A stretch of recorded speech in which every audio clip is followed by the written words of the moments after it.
kelakuan ini. Iya, dia yang nabrak. Antri. Seragam dan lencana semestinya menjadi simbol pengayoman, bukan alat untuk menekan masyarakat yang justru wajib mereka lindungi. Namun belakangan, sejumlah rekaman video justru memperlihatkan sisi lain dari itu. Oknum aparat berseragam yang bersikap arogan, merasa kebal aturan, bahkan tak segan membentak atau mengintimidasi warga sipil hanya karena persoalan sepele. Lantas bagaimana kejadiannya? Berikut Psikovia akan merangkum sejumlah aksi arogansi oknum aparat berseragam yang viral di media sosial dan menjadi sorotan publik dalam beberapa waktu terakhir. Antri.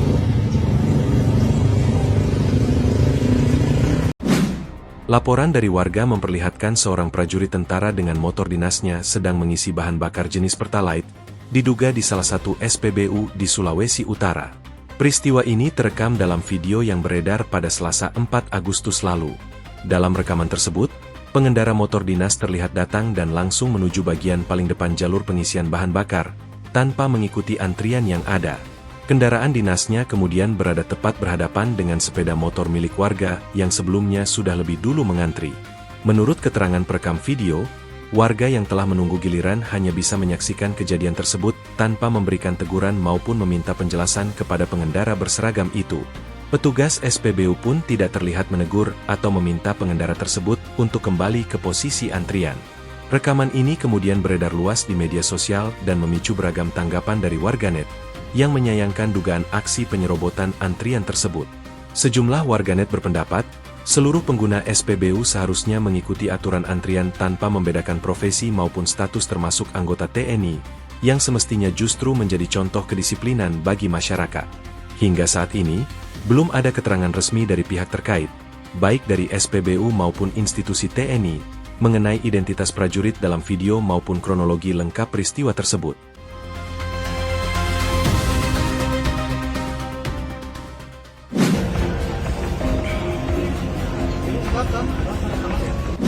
Aksi arogan seorang pengemudi mobil Avanza hitam berstiker TNI Angkatan Laut terekam kamera saat menghadang laju bus Transjakarta di Jalan Kemang, Jakarta Selatan.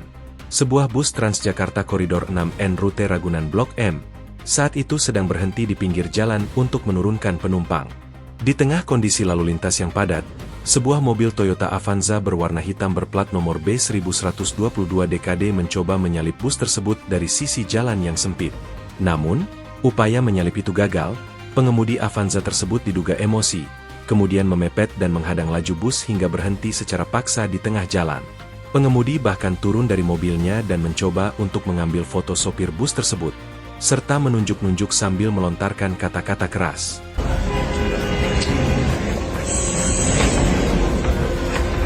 Jelas tak? Buset mepet no.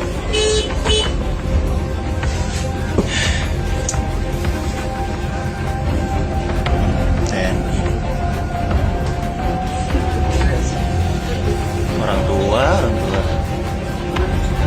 Samperannya orang saya nggak salah.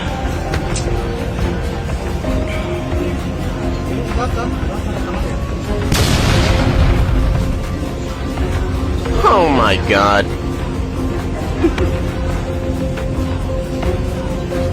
Sementara itu, pramudi Transjakarta memilih untuk tidak terpancing emosi dan tetap diam di dalam kendaraan tanpa merespons. Setelah beberapa saat, pengemudi Avanza tersebut akhirnya kembali ke mobilnya dan meninggalkan lokasi. Selain aksi penghadangan itu sendiri, perhatian publik juga tertuju pada stiker bertuliskan TNI Angkatan Laut yang terpasang di bagian belakang mobil Avanza tersebut.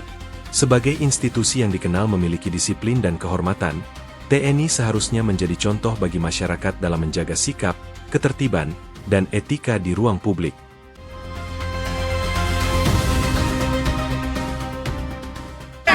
Tanah TNI diakui oleh masyarakat, oleh Bu Ida ini. Dapat dari mana tanah TNI? Dari negara. Oh, dari negara. Proses pembersihan lahan untuk pembangunan Batalion Infanteri TNI di Palangkaraya, Kalimantan Tengah, menjadi sorotan setelah video aksi protes warga viral di media sosial. Dalam video tersebut, warga mempertanyakan legalitas kegiatan yang dinilai belum disertai penjelasan resmi mengenai dasar hukumnya. Warga menegaskan, mereka tidak menolak pembangunan fasilitas negara. Namun, Mereka meminta keterbukaan administrasi atas proyek yang sedang berjalan di lahan yang diklaim sebagai milik masyarakat. Perwakilan warga menyatakan permintaan mereka sederhana, agar surat keputusan atau dasar resmi pembangunan Yonif tersebut ditunjukkan, karena hingga kini dokumen itu belum pernah diperlihatkan kepada masyarakat. Warga menyatakan, apabila dokumen tersebut dibuka, mereka siap menempuh jalur hukum resmi untuk menyampaikan keberatan, termasuk melalui gugatan ke Pengadilan Tata Usaha Negara atau PT-UN, jika memang ditemukan keputusan tata usaha negara yang menjadi dasar kegiatan itu. Namun menurut warga, yang terjadi justru sebaliknya, dasar hukum tidak dibuka, sementara alat berat tetap beroperasi di lokasi. Warga juga menyoroti munculnya narasi yang menyebut mereka telah kalah dalam gugatan di pengadilan terkait sengketa lahan tersebut. Informasi itu dibantah warga dan dinilai tidak benar, serta berpotensi memicu kesalahpahaman di tengah masyarakat. Kami bersidang di hari Senin. Lihat. Yang bohong, ngasih keterangan yang salah. Nah, oke. Sampian nuduh. Saya berdiri di sini Iya, oke. 2011. Oh. Saya berdiri di dalam. Kenapa? Tanah TNI sudah ditunjuk oleh ketua. Mana jalannya kalau tanah TNI? Mana jalannya? Kalian mengklaim, tapi kalian tidak ada bukti. Tidak ada bukti dari mana? Tanah negara, Pak. Oh, tanah negara. Tanah negara. Lihat. Lu bilang bohong. Dia bilang tanah negara, lihat. Dengan Kenapa? kekehnya bilang tanah negara. Di mana tanah Ini negaranya? tanah TNI. Diakui oleh masyarakat, oleh Bu Ida Dapat ini. dari mana tanah TNI? Dari negara. Oh, dari negara. Berarti masyarakat ini tidak ada di mata negara bagi dia. Kan aneh. Jadi kami minta SK pembangunan JTP-nya mana? Kau bilang nggak ada. Masyarakat itu dari mana? TNI dari rakyat untuk rakyat. Kembali Memang? ke rakyat. Kenapa ngambil hak kami? Ini untuk negara. Kalau memang itu, kami minta SK-nya aja pembangunan JTP, mana SK-nya? Kalau ada SK-nya kasihkan, kami tidak akan melarang di sini, kami akan gugat ke TUN. Kalau memang gentleman, berikan SK-nya. Terkait hal ini, sejumlah pihak menyebutkan bahwa perkara di PT-UN sebelumnya diputus dengan status tidak diterima, bukan ditolak, yang berarti pokok perkara belum sempat diperiksa karena adanya persoalan formil, sehingga gugatan masih dapat diajukan kembali. Selain itu, disebutkan pula bahwa objek gugatan terdahulu berkaitan dengan SK penunjukan lokasi lapangan tembak, berbeda dengan proyek pembangunan Yonif yang saat ini menjadi persoalan. Hingga saat ini, pihak Kodam maupun instansi TNI terkait di Kalimantan Tengah belum memberikan keterangan resmi mengenai status lahan maupun dokumen pembangunan Yonif yang dipersoalkan warga tersebut.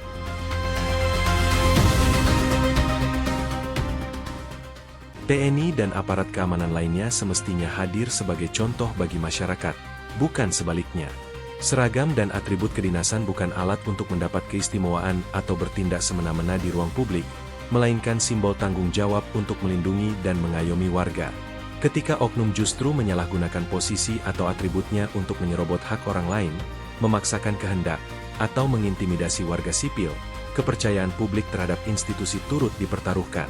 Karena itu, setiap dugaan pelanggaran seperti ini penting untuk direspons secara transparan oleh institusi terkait, bukan dibiarkan menjadi bahan spekulasi di media sosial. Publik berhak menuntut klarifikasi, dan institusi TNI berkepentingan untuk menindaklanjuti setiap dugaan penyimpangan oknumnya secara terbuka, demi menjaga marwah institusi yang seharusnya menjadi pelindung, bukan sumber keresahan bagi rakyat yang mereka layani.